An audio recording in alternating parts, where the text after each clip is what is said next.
In this episode, I'm going to discuss situational leadership. Situational leadership is a model that can help you lead in any situation. It was invented by Ken Blanchard, and it is one of the tools that has really helped me become a stronger leader over the last 10 or 15 years within the different leadership roles that I have held in my career. Now, if you hang on to the end of the video, I'll actually discuss how you can use situational leadership in your life.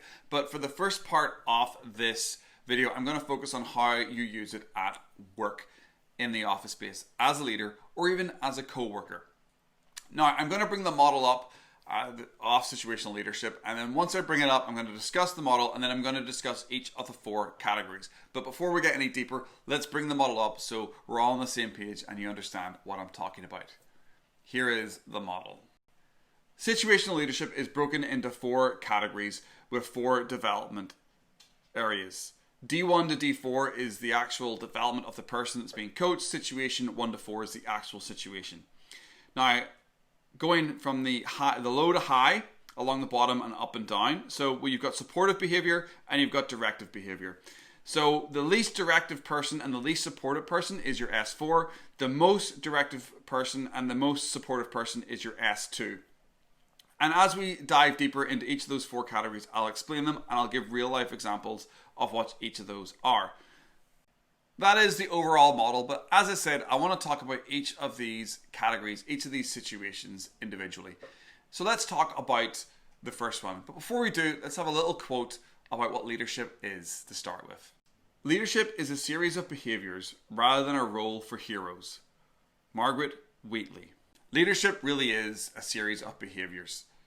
If you can understand what behaviors and what actions to take with different people at different levels of the organization, you will look like a hero. Now, situational leadership as a model will help you. And in situation 1, S1, this category really is for new employees. It's that eager learner who has got high commitment but really doesn't know what they're doing. And the example that I can pull from that in real life is being that person a number of occasions in different industries. When I first started working in retail as a kid, you were so happy to be an employee, to have a job, to maybe even get a discount at the store you were working at so you could pick up cheaper clothes, or you had money to spend at the weekends. You had that high commitment because you were excited about the job, but you didn't know what to do. You didn't know how to do a stock take. You didn't know how to use the till. You didn't know how to speak to customers. So you had to build those skills. And I've been in that role. And I've also coached that role. I have hired, when I worked in retail years ago when I was in my 20s running a store, I hired 16, 17, 18-year-olds back in the UK or to run the till, to stock the shop floor, to work in that retail environment. And they did have high commitment, but they didn't know what to do. They had no clue what to do.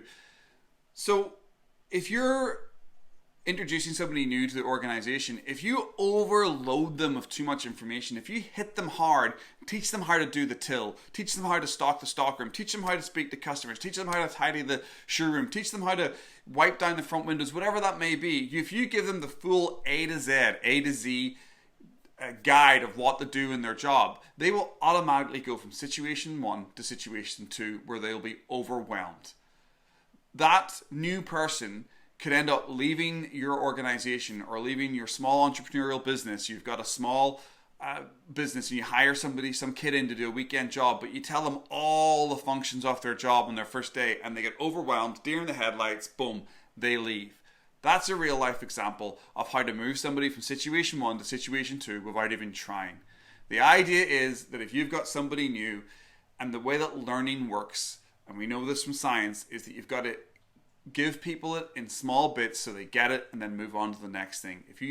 The only way to learn new skills is to take your time and develop them. And that's the key part for situation 1.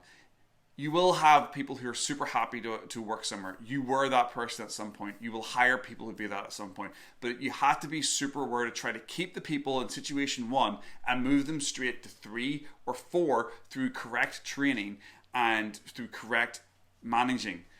If you overwhelm them, and you don't look after them properly, you could lose that employee, or they'll go straight to 2 and make them a more difficult employee. But that's a good segue. Let's talk about situation 2. Good leadership consists of showing average people how to do the work of superior people. John D. Rockefeller. Now that we're talking about situation 2, I wanted to use this quote from Rockefeller. This is the situation where you have somebody who has a little bit of competence, a little bit of knowledge, but they've lost their commitment. Maybe that's because they've been overwhelmed, like I just mentioned, or maybe it's because they're not getting enough work to do and they're not too sure what to do, or they're not being mentored or coached or trained properly, and they don't see the path to the next level in the organization. They don't see where they're going. So this is the part of situational leadership where you have the most supporting and the most directing. The most directing and the most supporting that you'll ever do as a manager is when somebody falls into category 2. Now, this is a part of leadership, and an example that I will give you comes from myself again. I've been in that role. I've been overwhelmed, and I've needed a lot of directing, a lot of coaching. But as a manager, I've had to do this. As a leader, I've had to use this on people, and it's typically newer people to a role or an organization. When somebody comes into a role, you need to make sure that they are drip fed the information. You need to look after them, and you need to see that if they fall into situation 2, if they're not getting the right type of training, if they're not getting the right kind of support, you will need to get in and coach them, and you will need to have weekly meetings. You will need to set up a structure that they feel like they're being supportive. And the best way to do that is actually to build a relationship with that person. Build a relationship. If you just go into super directing, and that is the micromanaging trap. Now, you've probably worked in an organization, you've heard the term micromanaging, and this is the area of situational leadership where it probably is the most damaging. There is another area where I'll discuss it as well, but this is when people lean, managers or bad managers, or managers that don't really know how to be supportive, they lean on by managing by data, managing by metrics. And this is where this can be used quite a lot in situation 2. They forget about the supporting part, because you're meant to be helping the person out of the trouble. The person doesn't have the skills or the competencies to work their way out of that role. You need to put your hand into the swimming pool and help pull them out of that swimming pool. There are other roles in situational leadership where you don't necessarily have to do that. But this is the key role where you need to be directing, you need to be showing the person what to do, the A, B, C's and D's, and at the same time, you need to be pulling them out, creating an environment for them to be able to focus on their work and removing barriers. This is probably the most difficult category of situational leadership, because if you get this wrong, you might lose an employee. You get this wrong, you might spend a lot of time working with this person, and you might end up with that weird kind of like, I don't really like this person, and that staff member might not really like you. So really make sure that if you are having to direct somebody a lot because they're not getting it, make sure that you're also giving them a lot of support, and that's through building a relationship with the person, making sure they're happy, speaking to them, and really making them be happy to be there, because they know they're under a lot of pressure. They know they've got a lot of work to do. So if you can make their day-to-day more positive, they'll want to come to work, and they'll want to push through that to get to a different level of the organization. I suppose leadership at one time meant muscles, but today it means getting along with people. Mahatma Gandhi. Now we're going to talk about S3 in situational leadership. This is where the staff member or employee has the skills, they have the competencies, but they've lost their commitment. They've got a bit lost. And this is where it's relationship. It's about supporting. In situational 2, it was about directing and supporting. You're almost getting a little bit into that micromanaging part. You're using your management muscles you have to do it this way, but you're also supporting the person, making them feel making them feel welcome, making them feel good so they can get the job done, removing barriers. This is all about supporting the person. Situation 3. In my life, I don't think I've ever been this person yet in my career. I think I've gone from a 1, maybe a 2 sometimes, and then straight to a 4. I've never really been stayed long enough in a situation to have lots of competencies and then just be drifting. This is a place where I feel like a lot of bureaucratic workers fall into. They've been in the same job for 5, 10, 15 years, doing pretty much the same role. They know how to do it, but they've just lost their enthusiasm, and they're just dialing it in on a day-to-day basis. Now, One of the ways that you can actually help that person feel better is creating a really supportive relationship for them, removing the barriers, and being that manager that just doesn't dump work on them. A lot of these people know what they're doing, and a lot of managers, in my experience, manage these people really, really, really, really wrong. They go with directing. They think, well, this person's been with the organization 15 years. I'm going to go in, I'm going to tell them to do A, B, C, and D. Wrong, wrong, wrong, wrong, wrong. You shouldn't, with a lot of these staff members, especially if you're a new manager and you're new in an organization and you've got somebody who's worked there for 10 years and have been in the role for 10 years, you shouldn't be telling them what to do at all. Yes, they'll have their goals. Yes, they'll have their targets, and you can speak to them about that. But besides that, the only thing you should be focusing on with these types of employees is the relationship. Taking them out for coffees, making them feel good, getting to know them, having chats with them, hanging out with them at their desk for 5 or 10 minutes a couple of times a week, making them feel welcome, not micromanaging them. When they come in 5 minutes late once, not going in hard on them, being why are you late? That is not how you manage these people, because if they have put 10, 15, 20 years into the organization, they will have a little bit of entitlement or a little bit of like, I deserve a little bit more respect than this. And I've seen so many new managers completely mess these type of people up, mess situational leadership 3 up, because they don't really know how to be supportive. They only know how to use their metrics, and they go in way too hard for these people. So don't make that mistake. It's what you learn after you know it all that counts. John Wooden. Section 4, development level 4. This is the superstar area. This is the delegate, set it and leave it area. These are the people that you can turn around to and go, hey, Bob, Sarah, I've got some extra work to do. Can you help me out? Here it is. They'll be like, yes, got it, cool. Now, I've been this person in my career, and I've also managed these types of people. And while you don't need to focus so much on really building a deep relationship with them or direct them too much, I'm going to say that you still need to direct them a little bit, but I'm going to say you need to build a personal relationship with these people.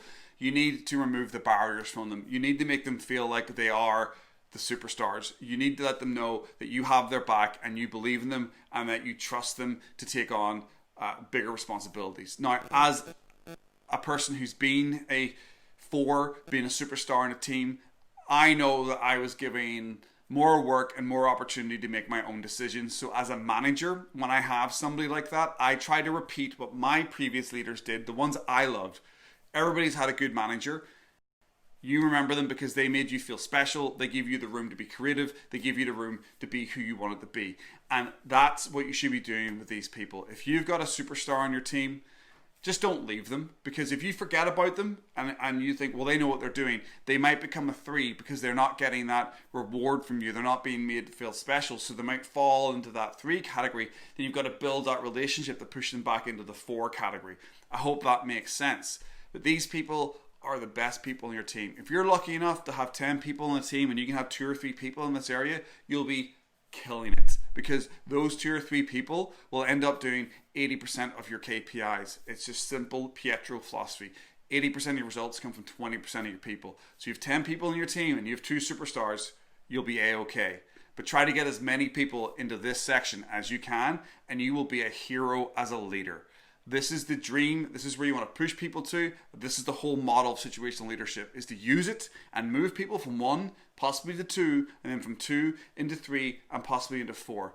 But the real path, the golden path, the path that is the best path, is 1 straight to 4. If you can create the right training and the right support, that you can move somebody from 1 into 4, and possibly they might dip into 2 and 3 sometimes here and there, but you're able to create that relationship and give them the clear goals and set a path for them to be in a 4 constantly. That's what you want to do as a leader. That was a very quick overview of situational leadership. It is a massive subject. I think you can even get degrees in some places, or there's modules within degrees that just focus on situational leadership.